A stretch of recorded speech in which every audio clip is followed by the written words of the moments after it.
آئیے سب سے پہلے ہم آپ مل کر حضور مصطفیٰ جان رحمت، شمع بزم ہدایت، نوبہار شفاعت، تاجدار رسالت حضور احمد مجتبیٰ محمد مصطفیٰ صلی اللہ تعالیٰ علیہ وسلم کی بارگاہ اقدس میں عقیدت اور محبت کے ساتھ نذرانِ درود پیش کریں۔ پڑھیں اللہم صلی علی سیدنا و مولانا محمد معدن الجود والکرم وآلہ وبارک وسلم، صلاۃ و سلام علیک یا رسول اللہ، صلاۃ و سلام علیک یا نبی اللہ، صلاۃ و سلام علیک یا نور اللہ، صلی اللہ تعالیٰ علیہ وسلم۔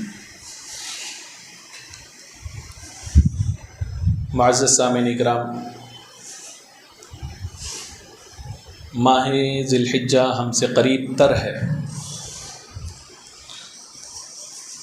اور ذی القعدہ سے ہی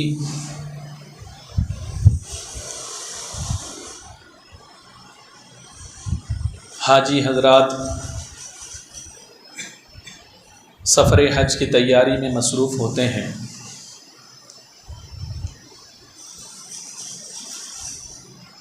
اسی وجہ سے میں نے مناسب سمجھا حج کے تعلق سے کچھ اہم باتیں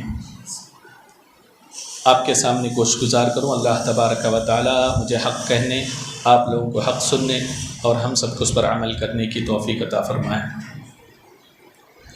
معزز سامعین اکرام،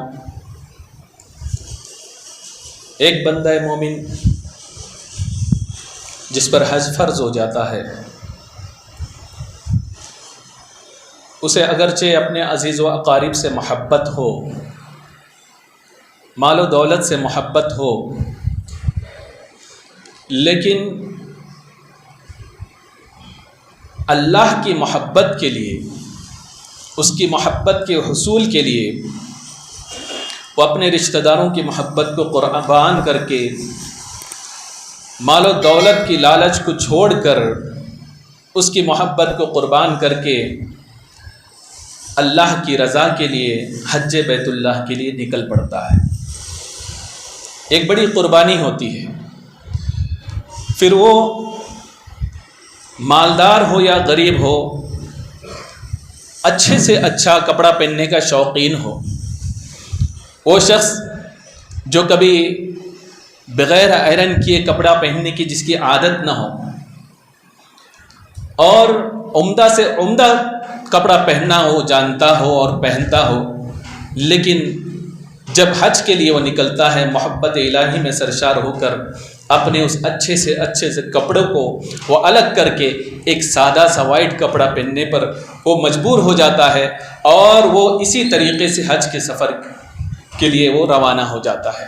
وہاں جا کر آپ دیکھیں کہ دیوانہ وار وہ کبھی طواف کرتا ہوا نظر آتا ہے، کبھی مقام ابراہیم میں نماز پڑھتا ہوا نظر آتا ہے، کبھی آب زمزم سے اپنے پیاس و بھوک کو بجھاتا ہوا نظر آتا ہے، کبھی صفا و مروہ کے درمیان سعی کرتا ہوا نظر آتا ہے، اور کبھی دھوپ میں چلتا ہوا وہ مینا کی طرف جاتا ہے، عرفات کی طرف بڑھتا ہے، اور جہاں اسے نرم و گداز جو ہے بستر پہ سونے کا آدمی کیسا نہ ہو، اور اسے فین کے نیچے سونے کا عادی کیسا بھی ہو، اور اے سی کے بغیر اسے نیند نہ آتی ہو، ایسا شخص آپ دیکھیں کہ محبت الہی سے سرشار ہو کر مزدلفہ کے اس کنگریلی میدان میں وہ ایسے ہی پوری رات گزارتا ہوا نظر آتا ہے۔ اسی وارفتگی کے ساتھ وہ حج کے سارے ارکان کو پورا کرتا ہے، اور اپنے وہ بالوں کو جب تک وہ حج کے لیے روانہ نہیں ہوتا اسے سنوارتا ہوا نظر آتا ہے، لیکن وہ حج کی ادائیگی کے لیے وہ اپنے بال کو بھی کاٹتا ہوا نظر آتا ہے۔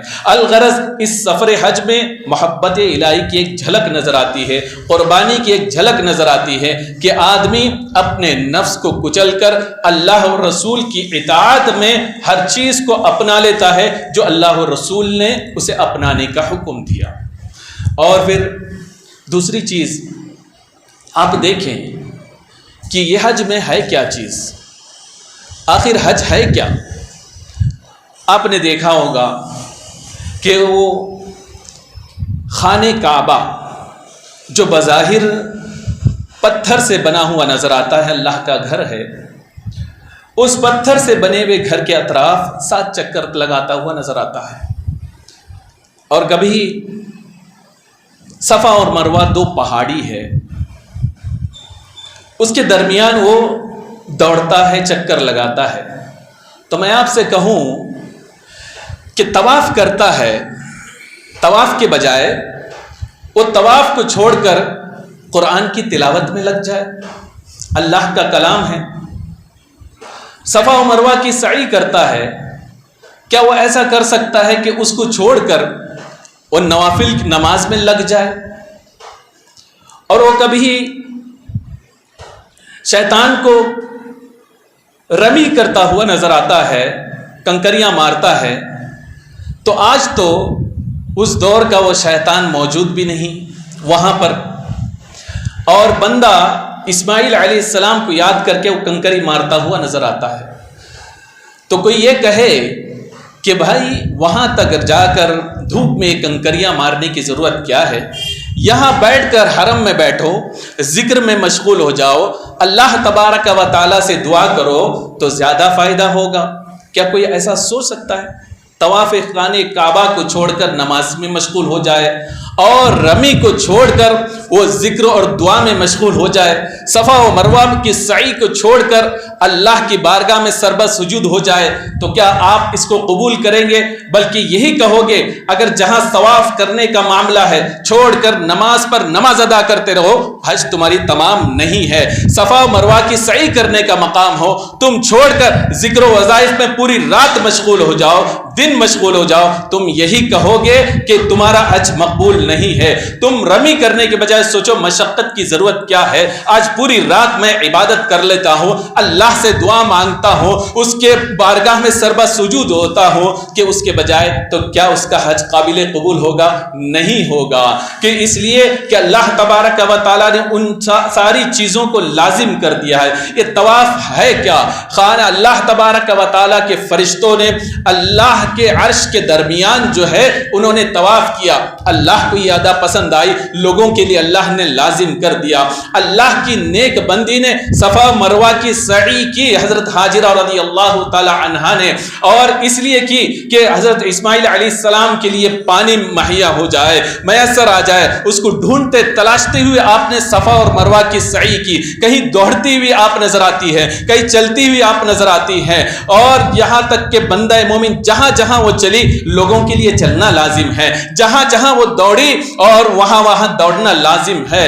تو آخر کیا بات ہے کہ اس طریقے سے دوڑنا ہی لازم ہو گیا اور جو ہے کنکریاں مارنا ہی لازم ہو گیا، جیسے کہ اسماعیل علیہ السلام نے شیطان کو کنکریاں ماری تھی. تو میں آپ کو بتاتا چلوں، یقیناً یہ جو ہے حج کے ارکان جو ہے اور حج کی ادائیگی کا جو طریقہ ہے کہ یہ اللہ کے محبوب بندوں سے منسوب ہے. آپ دیکھیں ہاجرہ دوڑی، یہ ان کا یہ اللہ کے نبی کے لیے دوڑنا، پانی کے لیے دوڑنا، اللہ تبارک و تعالیٰ کو یہ ادا پسند آ گئی. اب قیامت تک کے لیے اللہ تبارک و تعالیٰ نے اپنے ایک محبوب بندی کی ادا کو عبادت بنا کر حج کے جو ہے ادائیگی میں اس چیز کو شامل کر دیا. اسماعیل علیہ السلام نے اس دور میں ہزاروں سال پہلے شیطان نے ورغلانے کی کوشش کی تھی. آپ نے جو ہے اپنے شیطان سے عداوت کی بنیاد پر کہ اللہ کی بارگاہ جو ہے بارگاہ میں رکاوٹ بن رہا ہے، آپ نے اس وقت کنکری ماری تھی. اللہ تبارک و تعالیٰ کو یہ ادا اتنی پسند آئی، قیامت تک کے لیے بتا دیا اس دور میں اگرچہ میرا اسماعیل نے مارا تھا لیکن یہ ادا مجھے اتنی پسند ہے کہ قیامت تک کے لیے جو بھی حج کے لیے آئے گا میرے اسماعیل کو ادا کرتے، ادائیگی کو ادا جو انہوں نے کیا تھا اس کو ادا کرے گا تبھی میری بارگاہ میں حج مقبول ہوگا. تو بات یہ سمجھ میں آئی. سارے حج کو آپ دیکھیں، اس کو جائزہ لیں تو آپ کو معلوم ہوگا سب کے سب ساری ادائیگی اس کے ارکان جو ہے اللہ کے محبوب بندوں نے کسی نہ کسی سے وہ منسوب ہے. جس طریقے سے انہوں نے کیا اللہ کو ادا پسند آئی، اللہ تبارک و تعالیٰ نے اس کو رکھ دیا. تو بات یہ سمجھ میں آئی، حج نام ہے اللہ کی محبوب بندوں کے نسبت کا، نام ہے اللہ کے محبوب بندوں کی ادا کو اپنانے کا، اسی کا نام حج ہے. اور آپ یہاں تک دیکھیں کہ صفا اور مروہ کے درمیان بندہ مومن چلتا ہے اور وہ ادا ان کے چلنے کو اور اس جگہ کو اللہ تبارک و تعالیٰ نے اتنا پسند کیا اللہ تعالیٰ نے فرمایا ان الصفا والمروۃ من شعائر اللہ، کہ اب یہ عام پہاڑوں کی طرح نہیں ہے، اسے نسبت میرے ایک محبوب بندے سے ہو گئی، تو اللہ فرماتا ہے عام پہاڑ نہیں، من شعائر اللہ، اب یہ اللہ کی نشانیوں میں سے ہو گئے، اللہ کی نشانیوں میں سے ہو گئے۔ اتنا ہی نہیں، اب اس نشانی کی تعظیم کرنے کے والے کے لیے، اس کا ریسپیکٹ کرنے والے کے لیے اللہ تبارک و تعالیٰ کیا اجر ادا فرماتا ہے۔ آپ دیکھیں وَمَن يُعَظِّمْ شَعَائِرَ اللَّهِ فَإِنَّهَا مِن تَقْوَى الْقُلُوبِ، اب ان اللہ کی نشانیوں کی جو تعظیم کرے گا، جو ریسپیکٹ کرے گا، تو اللہ تبارک و تعالیٰ فرماتا ہے کہ اس کے دلوں میں ہم تقوی کو ڈال دیں گے، پرہیزگاری کو ڈال دیں گے۔ تو بات یہ سمجھ میں آئی، اللہ کی نشانیوں کی تعظیم کرنا، اس کی ریسپیکٹ کرنا، یہ اس بات کی علامت ہے کہ اس کے دل میں تقوی ہے، اس کے دل میں پرہیزگاری ہے۔ اب آپ سوچیں، جب ان چیزوں کو کہ تعظیم میں جو ہے اللہ تعالیٰ نے پرہیزگاری رکھی ہے اور جن سے منسوب ہے ان اللہ والوں کی تعظیم میں، ان انبیاء اکرام کی تعظیم میں، اللہ کے ان نیک بندوں کی تعظیم میں اگر بندہ مومن تعظیم کے لیے کھڑا ہو جائے، ان کا ریسپیکٹ کرے، کیا اس کے دل میں تقوی نہیں ہوگا؟ یقیناً تقوی ہوگا، اور اللہ تبارک و تعالیٰ اس چیز سے اس کو بہرور فرمائے گا۔ تو بات یہ سمجھ میں آئی، ان ساری چیزوں میں اللہ والوں سے نسبت ہے۔ حج کے ایک ایک رکن کو دیکھیں، ایک ایک ادا کو دیکھیں، سب میں یہ ساری چیزیں موجود، آپ کو ہر چیز جو ہے ان کے اولیاء اکرام، انبیاء اکرام کے جو ہے نقش قدم وہاں نظر آئیں گے۔ اور مقام ابراہیم کو ہی دیکھ لیں کہ اللہ تعالیٰ نے فرمایا وَاتَّخِذُوا مِن مَقَامِ إِبْرَاهِيمَ مُصَلًّى، مقام ابراہیم کو تم مصلی بناؤ۔ آخر مقام ابراہیم میں ہے کیا؟ سب جانتے ہیں، وہ پتھر ہے جس پر کھڑے ہو کر حضرت ابراہیم علیہ السلام نے خانہ کعبہ کی تعمیر فرمائی۔ تو ایک نبی سے نسبت ہے، تو اللہ تبارک و تعالیٰ نے اس کی اتنی مقبولیت عطا کی۔ اب حکم یہ ہے کہ طواف کرنے کے بعد سب سے افضل جگہ نماز کے لیے کوئی ہے تو وہ مقام ابراہیم ہے۔ کیوں؟ اس لیے کہ ابراہیم علیہ السلام کے قدم سے اس کو نسبت ہے، اس کی حیثیت اتنی بڑھ گئی۔ قرآن میں اللہ نے حکم دیا کہ اب طواف کرنے کے بعد تمہیں چاہیے کہ اس کے قریب، میرے نبی کے نشان قدم کے قریب تم نماز ادا کرو۔ اللہ تبارک و تعالیٰ نے اسے جو ہے حج کو فرض فرما دیا۔ ابراہیم علیہ السلام کو خانہ کعبہ کی تعمیر کا حکم دیا، تعمیر کمپلیٹ ہوئی تو اللہ نے حکم دیا اے ابراہیم فلاں جگہ کھڑے ہو جاؤ، وَأَذِّن فِي النَّاسِ بِالْحَجِّ يَأْتُوكَ رِجَالًا وَعَلَىٰ كُلِّ ضَامِرٍ يَأْتِينَ مِن كُلِّ فَجٍّ حَمِيقٍ، کیا ابراہیم لوگوں کو آواز دو۔ ابراہیم علیہ السلام نے عرض کیا مولا تبارک و تعالی، میں یہاں کھڑے ہو کر اذان دوں گا، یا ویسی آبادی بھی نہیں، اور کہاں تک لوگ سنیں گے؟ آئیں گے تو یہیں کہ جہاں تک آواز پہنچے گی وہاں تک آئیں گے، لیکن کہاں تک میری آواز پہنچے گی؟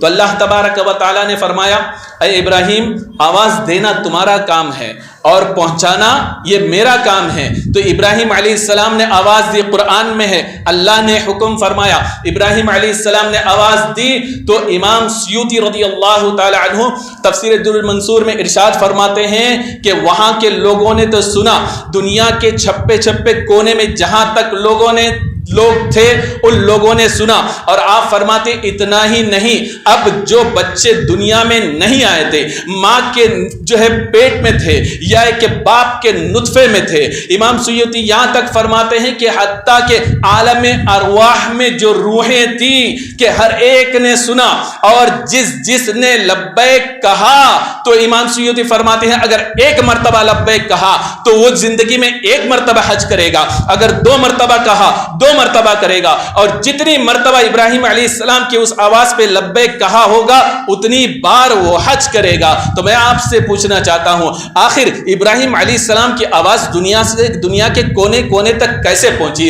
ابراہیم علیہ السلام کی آواز باپ کے جو ہے نطفے تک جو ہے پیٹھ تک کیسے پہنچی؟ ابراہیم علیہ السلام کی آواز عالم ارواح تک کیسے پہنچی؟ ہم آپ پکارے تو ایک حد ہے، ایک لمٹ ہے، وہاں تک آواز جا سکتی ہے، لیکن ابراہیم علیہ السلام پکار پکارتے ہیں تو اللہ تعالیٰ فرماتا ہے کہ پکارنا تیرا کام ہے اور پہنچانا میرا کام ہے. پوری دنیا میں اس آواز کو بغیر کسی لاؤڈ اسپیکر کے، بغیر کسی وائی فائی کے، بغیر کسی وائرلیس مشین کے اللہ تبارک و تعالیٰ نے کہاں سے کہاں تک آواز کو پہنچایا. تو بات یہ سمجھ میں آئی کہ اللہ تبارک و تعالیٰ اپنے نیک بندوں کو اتنی طاقت دیتا ہے. آواز اگرچہ ظاہری کم ہو لیکن اس آواز میں اتنی قوت پیدا کرتا ہے کہ دنیا میں ابھی آیا نہیں تو اللہ اس نبی کے معجزے کی بنیاد پر آیا نہیں، اس کے کانوں تک اس کو آواز کو پہنچاتا ہے. تو بات یہ سمجھ میں آئی کہ ایک نبی کی آواز میں جب اتنی طاقت ہے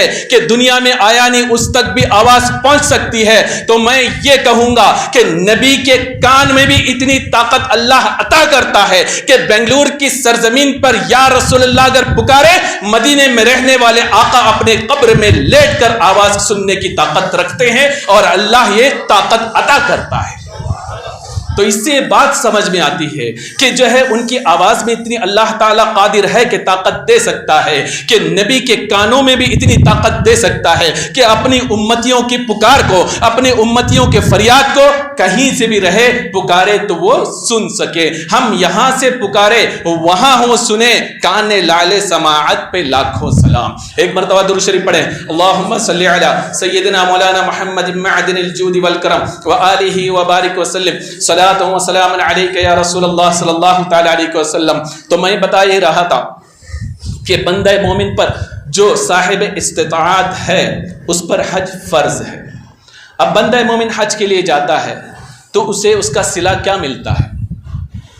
امام منذری نے ترغیب میں ایک حدیث نقل فرمائی ہے کہ رسول اکرم صلی اللہ تعالی علیہ وسلم سے حج کے موقع پر دو صحابہ حاضر آئے اور پوچھنے لگے، یا رسول اللہ صلی اللہ علیہ وسلم ہم آپ سے کچھ سوال کرنا چاہتے ہیں. سرکار نے فرمایا دل کھول کر پوچھو. پھر اس کے بعد سرکار نے فرمایا کیا میں خود ہی تمہارا سوال اور جواب دونوں بتا دوں؟ قربان جائیں، وہ سوال کرنا چاہتے ہیں، سوال ان کے دل میں ہے، ذہن میں ہے، لیکن سرکار کیا فرماتے ہیں، کیا میں تمہارا سوال بھی بتا دوں اور اس کا جواب بھی بتا دوں؟ عرض کیا رسول اللہ صلی اللہ علیہ وسلم ضرور بتائیں. تو سرکار دو عالم صلی اللہ علیہ وسلم نے ارشاد فرمایا تم یہ سوال کرنا چاہتے ہو کہ ایک بندہ حج کے لیے نکلے تو اس کے لیے اجر کیا ہے؟ تم یہ سوال کرنا چاہتے ہو جو بندہ مومن طواف کے بعد جو ہے مقام ابراہیم میں 2 رکعت نفل نماز ادا کرے اس کا ثواب کیا ہے؟ تم یہ سوال کرنا چاہتے ہو کہ صفا و مروہ کی سعی میں کیا ثواب اللہ نے رکھا ہے؟ تم یہ سوال کرنا چاہتے ہو کہ بندہ مومن جب عرفات میں ٹھہرے تو اور اس کے بعد بندہ مومن اپنے بال کٹوائے اور صفا مروہ کی سعی کرے اور اس کے علاوہ قربانی کرے، ان ساری چیزوں کے لیے اللہ نے کیا ثواب رکھا ہے؟ وہ کہنے لگے اللہ کی ذات کی قسم جس کی قبض قدرت میں ہماری جان ہے، جس نے آپ کو نبی برحق بنا کر بھیجا، یقیناً ہمارے ذہن و دماغ میں یہی سوالات تھے. تو سرکار دو عالم صلی اللہ علیہ وسلم نے ارشاد فرمایا تو سنو، جو بندہ مومن حج کے لیے نکلے اللہ تبارک و تعالی اس کے جانور کے اور اس کے جانور کے ہر قدم کے اٹھنے پر تو اللہ تعالیٰ اس کے نام اعمال میں ایک نیکی لکھتا ہے اور ایک گناہوں کو مٹا دیتا ہے. ہر قدم پر اسی طریقے سے اللہ تعالیٰ اسے نیکی عطا فرماتا ہے. اور پھر مقام ابراہیم کے پاس جب 2 رکعت نفل نماز ادا کرتا ہے تو اللہ تبارک و تعالیٰ اسے جو ہے ایک غلام، عربی غلام آزاد کرنے کا ثواب عنایت فرماتا ہے. اور جب صفا و مروہ کی سعی کرتا ہے تو اللہ تبارک و تعالیٰ اسے 70 غلام آزاد کرنے کا ثواب عنایت فرماتا ہے.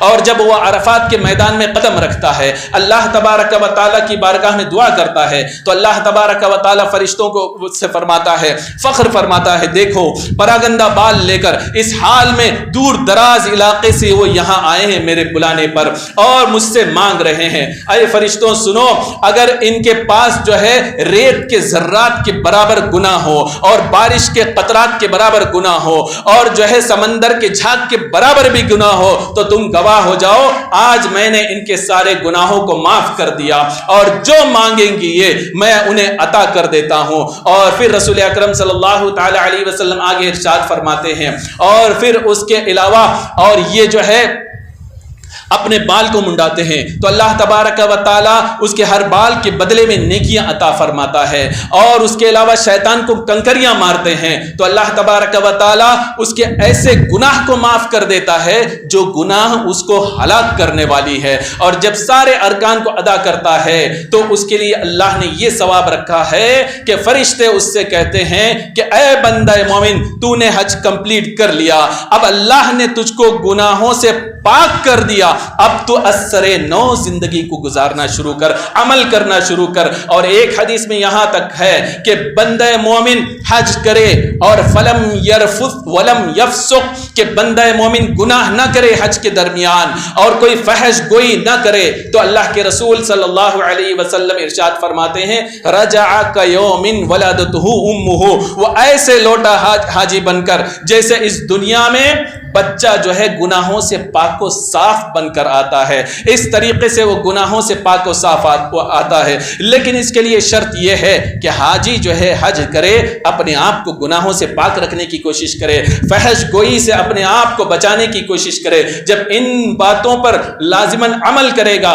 تو اللہ تبارک و تعالیٰ اس کی مغفرت فرما دے گا اور اس کے گناہوں کو پاک فرما دے گا۔ آپ سوچیں گے کہ کوئی نہ کوئی بات تو ہو سکتی ہے، تو ہماری جو ہے حج قبول کیسے ہوں گے؟ تو میں آپ کو بتا چلوں ہمیں جو حکم دیا ہے حتی الامکان وہ کوشش کرنی ہے، اگر کوشش کریں گے تو انشاءاللہ تبارک و تعالی اللہ تعالی ہمارے حج کو قبول فرمائے گا۔ ہم کو ادا کرنی ہے کہ میں آپ کو بات بتاتا چلوں، ایک چند چوروں نے مل کر ایک گھر پر جو ہے چوری کرنے کی کوشش کی، اور گھر والوں کی آنکھ کھلی تو چلانے لگے کہ چور ہے چور ہے، تو چور نکل کے بھاگے، یہاں تک کہ مسجد پر نظر پڑی، سب کے سب جتنے چور تھے مسجد کے اندر بھاگ گئے۔ اب یہ جو پیچھا کر رہے تھے وہ مسجد کے قریب پہنچے تو انہوں نے سوچا اب تو ہم پکڑے جائیں گے، کیا کریں؟ تو انہوں نے ایک امام بن گیا، باقی سب مصلی بن گئے چور، اور نماز پڑھنا شروع کیا، قرات کرنا شروع کیا۔ اب سارے لوگ آئے تو دیکھیں یہاں تو کوئی چور نہیں، یا لوگ رات میں بھی نماز پڑھتے ہوئے نظر آتے ہیں، اللہ کے نیک بندے ہوں گے،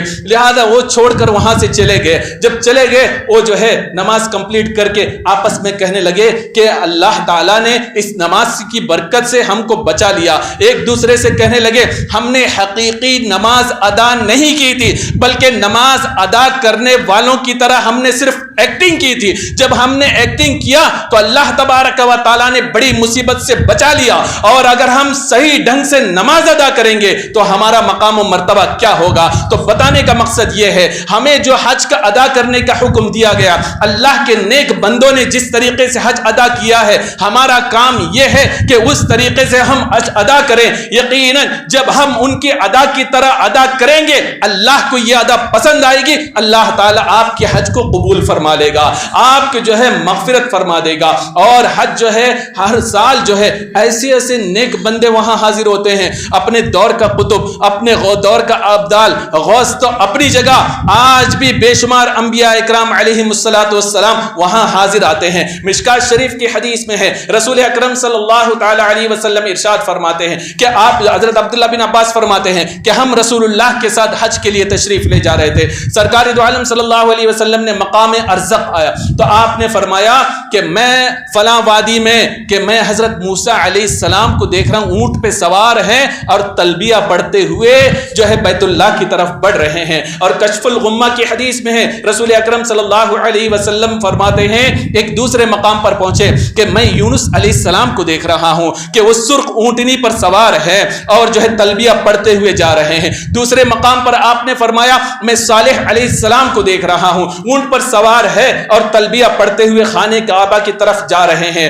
تو میں آپ سے پوچھوں کہ ہود علیہ السلام ظاہری طور پر سرکار کے زمانے میں تھے؟ نہیں تھے ظاہری طور پر۔ حضرت موسیٰ علیہ السلام تھے؟ نہیں، عرصہ ہو گیا ظاہری مثال کے بعد، لیکن سرکار فرماتے ہیں کہ میری آنکھیں یہ دیکھ رہی ہیں یہ انبیاء اکرام تلبیہ پڑھتے ہوئے خانہ کعبہ کی طرف بڑھ رہے ہیں۔ اتنا ہی نہیں، جب مسجد خیف میں سرکار دو عالم صلی اللہ تعالی علیہ وسلم نے نماز ادا کی تو صحابہ سے فرمایا کہ آج اس نماز کے دوران اس نماز میں ایک دو نہیں بلکہ 70 انبیاء اکرام نے نماز ادا کی، اور ان میں موسیٰ علیہ السلام بھی ہے۔ میں نے دیکھا کہ وہ سفید دو کپڑے پہنے ہوئے، یعنی احرام کی طرح دو کپڑے پہنے ہوئے ہیں۔ تو بات کیا سمجھ میں آئی؟ آج بھی انبیاء اکرام علیہ السلام جو اپنے قبر میں زندہ زندہ ہے، اللہ نے انہیں طاقت دی ہے، عام لوگ دیکھ نہیں پاتے ہیں، حج کرتے ہیں، ہم بھی حج کریں اس امید کے ساتھ۔ ادائیگی تو ہم کریں گے جو اللہ نے حکم دیا، جو رسول نے بتایا، لیکن ہمیں امید اس بات پر ہے کہ اللہ ان نیک بندوں کے ذریعے اللہ تعالی ہماری حج کو بھی قبول فرمائے گا انشاءاللہ تبارک و تعالی۔ لوگ یہ سوچتے ہیں کہ اتنے عرصے کے بعد ہم نے تھوڑا تھوڑا کر کے پیسہ جمع کیا، کسی پراپرٹی پہ لگا دیتے تو انویسٹمنٹ کی وجہ سے جو ہے ایک آمدنی شروع ہو جائے گی۔ اگر اتنا سارا پیسہ کہ آدمی اگر جو ہے حج کمیٹی سے بھی جانا چاہے تقریباً 5 لاکھ کا خرچہ ہے، اور اس کے علاوہ جو آدمی پرائیویٹ جانا چاہے 6 لاکھ سے 10 لاکھ اس سے اوپر تک بھی خرچہ ہے، اتنا بڑا خرچ کرنے کے بعد ہمارے پاس بچے گا کیا؟ تو میں آپ کو بتاتا چلوں کہ اگر آپ پر حج فرض ہے، آپ یہ نہ سوچیں کہ جو ہے اس کو انویسٹمنٹ کروں گا تو مجھے کچھ پیسہ آئے گا، تو آپ یہی سوچیں کہ اللہ کی بارگاہ میں انویسٹ کر رہا ہوں، اللہ تبارک و تعالی مجھے عطا فرمائے گا۔ امام عبدالرزاق مصنف میں ایک روایت نقل فرماتے ہیں، سرکار دو عالم صلی اللہ تعالی علیہ وسلم ارشاد فرماتے ہیں، تم پے در پہ حج و عمرہ کرتے رہو، اس کی وجہ سے اللہ تبارک و تعالی تمہاری غربت کو بھی دور کرے گا اور تمہاری بری موت کو بھی دور فرما دے گا۔ اور دوسری حدیث میں سرکار دو عالم صلی اللہ تعالی علیہ وسلم نے فرمایا کہ حجو استغنو، کہ تم حج کرتے جاؤ، اللہ تبارک و تعالی تمہیں غنی کرتا جائے گا۔ تو اس حدیث پہ ایمان ہونا چاہیے کہ بندہ مومن جو ہے حج کی استطاعت رکھتا ہے، یہ نہ سوچے کہ کہیں اور انویسٹ کریں، یہ سوچے کہ میرے آخرت کے لیے انویسٹ کروں گا تو اللہ تعالیٰ دنیا میں بھی اس کا فائدہ دے گا اور آخرت میں بھی فائدہ دے گا۔ اور اگر بندہ مومن ہونے کے بعد حج نہیں کرتا تو سرکار دو عالم صلی اللہ تعالی علیہ وسلم ارشاد فرماتے ہیں کہ ہمیں کوئی فکر نہیں اس بندے کے جو استطاعت ہونے کے باوجود، صحت ہونے کے باوجود اگر حج نہ کریں، کہ ایسا نہ ہو وہ یہودی و نصرانی ہو کر مرے۔ اللہ اکبر! یعنی ہم پیسہ بچانے کی چکر میں، ایمان کی فکر ہمیں نہیں۔ اور امام سیوطی رضی اللہ تعالی عنہ نے آیت کی تفسیر میں آپ فرماتے ہیں کہ جو استطاعت کے باوجود، صحت کے باوجود حج نہ کریں کہ وہ مرتے وقت اس کے جو ہے پیشانی پر کافر لکھا ہوگا۔ اللہ خیر فرمائے، اللہ بچائے، اللہ حفاظت فرمائے۔ تو ہمیں چاہیے کہ اللہ نے ہمیں دولت دی ہے تو اس راہ میں خرچ کرے، تو اللہ تبارک و تعالیٰ کی ذات سے امید کریں کہ ہم یہاں خرچ کریں گے، اللہ ہمارے لیے غیب سے اسباب پیدا فرما دے گا۔ اور یہاں تک کہ ایک حج کرنے کے بعد کہ لوگوں کے ذہن میں سوال، بعض لوگوں کے ذہن میں سوال پیدا ہوتا ہے، اب کسی غریب بچے کی شادی کروا دیتے، یقیناً آپ کروائیے، لیکن کبھی ایسا ہوتا ہے کہ آپ کے حج میں 5 لاکھ روپیہ خرچ ہوتا ہے، شیطان آپ کے دل میں وسوسہ ڈالتا ہے کسی غریب کی شادی کروا دو۔ آپ ایمانداری سے بتائیں کیا آپ ایک غریب کی شادی میں یا کئی غریب کی شادی میں 5 لاکھ ایک ساتھ خرچ کریں گے؟ نہیں، یہ وسوسہ ہوتا ہے۔ آپ غریبوں کی شادی کروائیے قناعت کے ساتھ، لیکن جہاں تک حج کا معاملہ ہے آپ بار بار کریں۔ ابو سعید خولانی رضی اللہ تعالیٰ عنہ کے پاس ایک شخص آیا اور عرض کرنے لگا فلاں قبیلے والوں نے ایک شخص کو قتل کر دیا ہے، اور دشمنی میں اس حد تک بڑھے کہ اس کے لاش کو جلانے پر تل گئے، جلانے کی کوشش کر رہے ہیں لیکن اس کے لاش پر کوئی اثر نہیں ہو رہا ہے، وہ لاش جل نہیں رہی ہے۔ تو آپ نے فرمایا اس کے گھر والوں سے جا کر پوچھو کہ اس نے کتنے حج کیے، مجھے امید ہے کہ 3 حج اس نے کیے ہوں گے۔ گھر والوں سے پوچھا گیا، گھر والوں نے بتایا ہاں 3 حج اس نے کیے ہیں۔ تو آپ نے فرمایا، لوگوں نے پوچھا آپ کو کیسے پتا چلا؟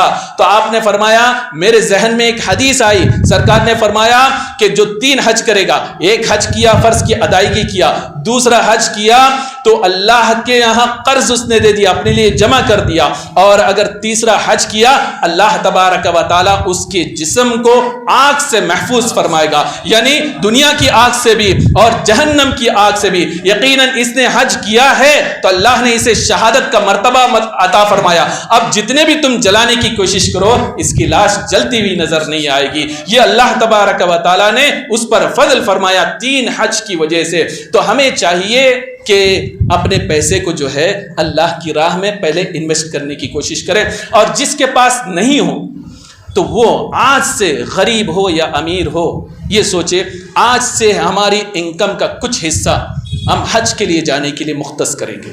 کوئی سوچے گا میری سیلری تو 10,000 ہے تو میں صرف 500 روپیہ ہی جمع کر سکتا ہوں. تو وہ میں یہی کہوں گا کہ 500 روپیہ جمع کرے.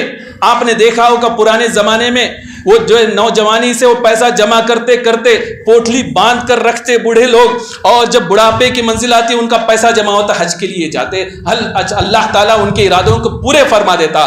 کہ آپ یہ نہ سوچیں کہ میرے پاس پیسہ کم ہے, آپ تھوڑا تھوڑا جمع کرنا شروع کریں. اس لیے کہ صرف پیسے کے بلبوتے پر کوئی حج و عمرہ نہیں کر سکتا. اگر ایسا ہوتا ہر جو ہے مالدار ہر سال حج کرتا, لیکن آپ نے کروڑ پتیوں کو دیکھا ہوگا کہ سالوں سال گزر جاتے ہیں لیکن حج کی توفیق نہیں ہوتی. غریب کو دیکھا ہوگا جس کے جو ہے جیب میں ایک پیسہ نہیں لیکن وہ حج کو جاتا ہوا نظر آتا ہے. تو پتہ یہ چلا یہ جو ہے جانا جو ہے حج کے لیے یہ صرف اور صرف اللہ کا فضل ہے. پیسہ جمع کرنا آپ کا کام ہے اس امید کے ساتھ کہ اللہ تعالیٰ پورا کرے گا. اور اگر بائی چانس آپ پیسہ جمع کرتے رہے اور ایک دن وہ آیا کہ آپ کی روح قبض سے انسری سے پرواز کر گئی, آپ انتقال کر گئے, تو ہم اللہ کی ذات سے امید کرتے ہیں کہ ہم نے حج کی نیت کی تھی, اگرچہ کر نہ سکے تو اللہ تعالی ہمارے نامہ اعمال میں حج کا ثواب لکھ دے گا. تو ہر طریقے سے ہمیں فائدہ ہی فائدہ ہے. نوجوان ہو تو کوشش کرے کہ جلد سے جلد وہ جائے اور حج کر کے آئے, اس لیے کہ اب بڑھاپے تک کوشش کرے گا, کیا پتا اس کے جو ہے اس کے ساتھ کیسا حادثہ پیش آئے. حدیث کے مفہوم میں یہ بھی ہے کہ بندے کو پتا نہیں, بندہ انتظار کرتا ہے اور حج نہیں کرتا, کون سا موقع ایسا ہے کہ اس کے ساتھ کوئی معاملہ پیش آئے. یعنی بندہ مومن کے پاس دولت جمع ہو اتنی کہ حج کر سکتا ہے تو اس پر واجب ہے کہ وہ فوراً حج کرے, ورنہ ایسا نہ ہو کہ وہ ڈیلے کرے تو اس کا پیسہ جو ہے ہلاک ہو جائے, پھر وہ خود ذمہ دار ہوگا. اللہ تبارک و تعالیٰ سے دعا ہے کہ اللہ تبارک و تعالیٰ ہم سب کو توفیق عطا فرمائے. استغفر اللہ ربی من کل ذنب و اتوب الیہ, وآخر دعوانا ان الحمد للہ رب العالمین.